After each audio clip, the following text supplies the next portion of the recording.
Hi, it's Greg Burdine, Pastor of Faith Baptist Church, with a Bible verse for you to consider this beautiful Monday morning or afternoon, whenever you're watching this. Hope you're having a great Monday. We had a good service yesterday. We had several visitors in church and just had a wonderful time continuing my message series about the family. But I've been sharing some Bible verses in this devotion, the daily devotion in the Word from nature. As April comes to a close, it won't be long. We'll be beginning a brand new month in May. It's just hard to believe. It just goes by really fast. But I've been sharing some Bible verses, and I want to share one here just in a couple of seconds. But if you have a prayer request or concern or anything that's going on, you can leave a comment.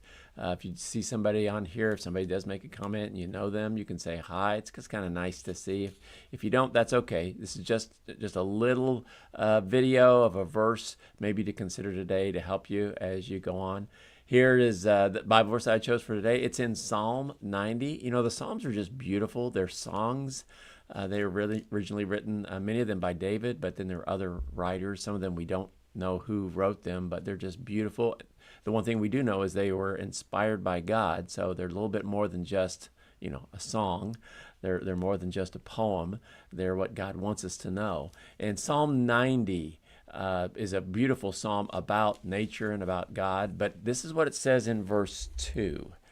It says, "Before the mountains were brought forth, or ever thou hadst formed the earth and the world, even from everlasting to everlasting, thou art God." So when we consider the world, we consider the creation, we consider the universe, and it's vast, the mountains and everything around us, and we look, it's amazing how everything changes except the scenery. As far as that, the mountains are still there, the hills are still there, but before all of that, there was God. After all of that is gone, there's God. From everlasting to everlasting, God is eternal.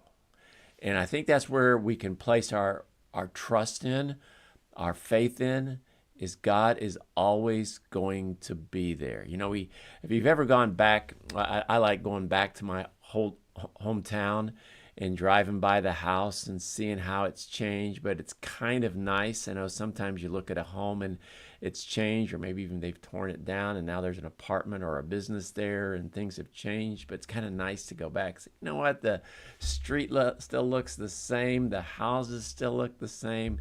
To be honest, they look smaller. Go to my elementary school that I grew up in, and if I were to walk down the hallway, I'd say, man, these stairs looked really big back then, but now they're really small. But regardless, it's just kind of nice to look and see the hills and everything. But even if nothing else changes, life has changed. But God does not change. He's constant. He's faithful. He's dependable. I know He's going to be there. If I drift, He doesn't drift.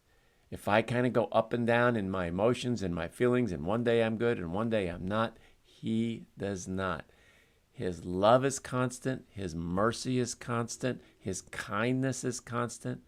His holiness is constant. So that's just a reminder today that as you look at and see, even before all of this stuff around us was here, God was here. And as things begin to change, and they will, know this, God doesn't. God is constant, and He's with you, and He'll take care of you. Well, God bless you. Have a great Monday.